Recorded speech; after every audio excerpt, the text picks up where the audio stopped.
The night everything changed, I was standing in the hallway, half asleep, when I heard my mother whisper my name like she was choking on a secret. "Aisha," she said, "don't make a sound." I froze. I thought maybe something had happened to my dad, but then I saw her face pale, trembling, her phone clutched so tight her knuckles were white. On the screen was a message thread. My father's name was there, and another name I didn't recognize.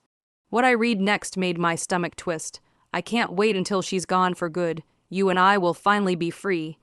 That was my dad's message. He wasn't talking about leaving work or a fight. He was talking about my mom. "Tell me, what would you have done if you found out your own father was planning to leave, or maybe worse, destroy everything your mother built for him?" Because that night, I knew something inside our house was rotting, and I wasn't going to let him get away with it. I grew up believing my father was a hero. Everyone did.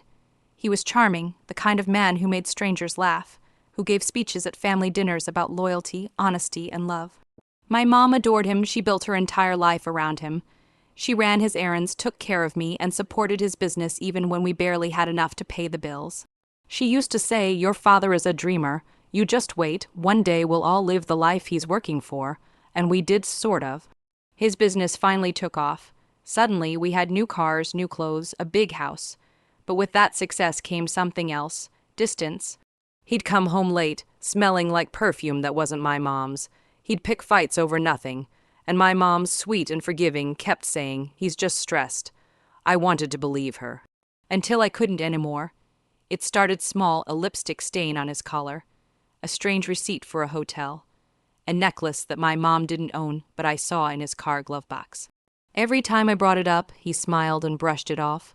"Don't spy on your father," he said once, his voice sharp enough to cut. But I couldn't shake the feeling that something was terribly wrong. One day, while cleaning his study, I found a hidden folder inside his desk drawer. Inside were photos, not of family, not of business meetings, but of him with another woman. They were on trips, laughing, touching. My hands were shaking when I showed them to my mom. She looked at the pictures for a long time without saying a word. Then she whispered, "He promised me forever." The weeks that followed were quiet, too quiet. My mom stopped smiling. She moved like a ghost around the house, cooking his meals, pretending everything was fine. But I saw her at night, crying in the laundry room where she thought I wouldn't hear. I wanted to confront him, scream at him for what he'd done, but she stopped me. "Not yet," she said. "Let him think we don't know." That's when I realized she wasn't broken. She was planning something. My mother, the woman who'd spent her life in his shadow, was quietly, methodically preparing to destroy the man who betrayed her. It started with small things. She began to record their conversations, take photos of his spending, quietly collect every piece of evidence. She even convinced him to sign documents for tax purposes, which were actually legal transfers, moving half of his business assets under her name. She told him it was to protect the family from financial audits. He believed her. That's the thing about cheaters. They think they're smarter than everyone else. He had no idea he was digging his own grave, and my mom was the one holding the shovel. One evening, she called me into her room and said, "If you help me, you can never look back." I nodded before she even finished the sentence. She handed me a USB drive and said, "You're good with computers. Find everything. Emails, messages, photos, anything that shows what he's done." It felt like a mission. I hacked into his cloud storage, his private email, his social media backups. What I found made me sick. Messages about money he'd hidden, fake invoices, even voice notes where he called my mom dead weight.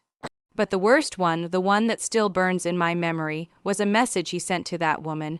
"Once the house is in my name, I'll file for divorce. She won't even see it coming." So that was his plan, to use my mom's trust against her, take everything she had built with him, and toss her aside. That's when the anger inside me turned into something colder: focus. Together, we started building our own plan. My mom met with a lawyer in secret. She had the documents, the proof of infidelity, the financial fraud.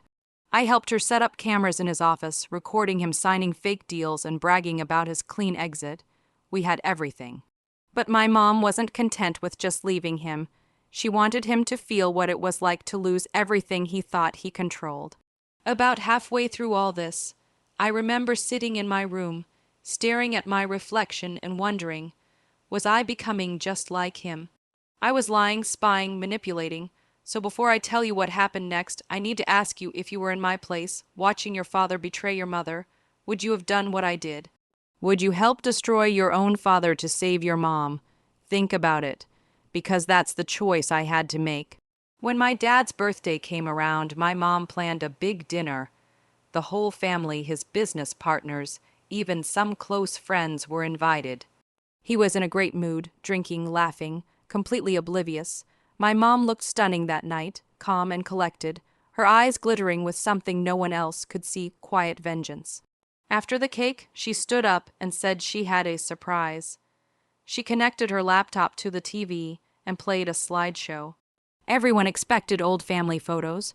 What they got instead was a collection of screenshots, photos, and videos, my father and his mistress in hotels, his voice recordings, his fake invoices. The room fell silent, then came the video, him laughing with that woman saying, "Once she's gone, I'll have everything." The color drained from his face. His friends were speechless. His business partner stormed out. My mom turned to him and said, "Happy birthday, darling. You always wanted everyone to see who you really are." I've never seen someone crumble so fast. He tried to speak to defend himself, but my mom handed him an envelope, divorce papers, property transfer documents, and a letter from her lawyer stating that all his assets were being frozen, pending investigation for fraud. She didn't shout. She didn't cry. She just walked away, leaving him standing there as everyone stared. The aftermath was chaos. His company collapsed within weeks. His mistress left him the moment the money stopped flowing. The house, the cars, everything gone. He moved into a small apartment on the edge of town, while my mom rebuilt her life piece by piece. It wasn't easy. Revenge never erases the pain, but it gave her something back, control. As for me, I thought I'd feel guilty. But I didn't. I felt relieved, like justice had finally been served. Months later, he tried to reach out to me. He sent a message saying, "You'll understand when you're older." I didn't reply because I already understood. I understood that loyalty means nothing to someone who treats people like property. I understood that love isn't blind, it's patient. It waits until the mask falls. And when it does, you see the monster underneath. My mom taught me that. We sold the old house, the one where all the lies were built, and moved into a smaller place by the sea. Sometimes we sit on the porch at night, watching the waves crash, and she'll smile and say, "We made it." I still think about everything that happened the nights we cried, the fear, the anger. But now there's peace, a quiet kind of peace that only comes after you've burned down the walls that trapped you. I don't know what happened to my dad after that. I heard rumors that he's working under someone else now, that he drinks a lot, that he tells people he lost everything because of bad luck. But luck had nothing to do with it. It was his own choices that destroyed him.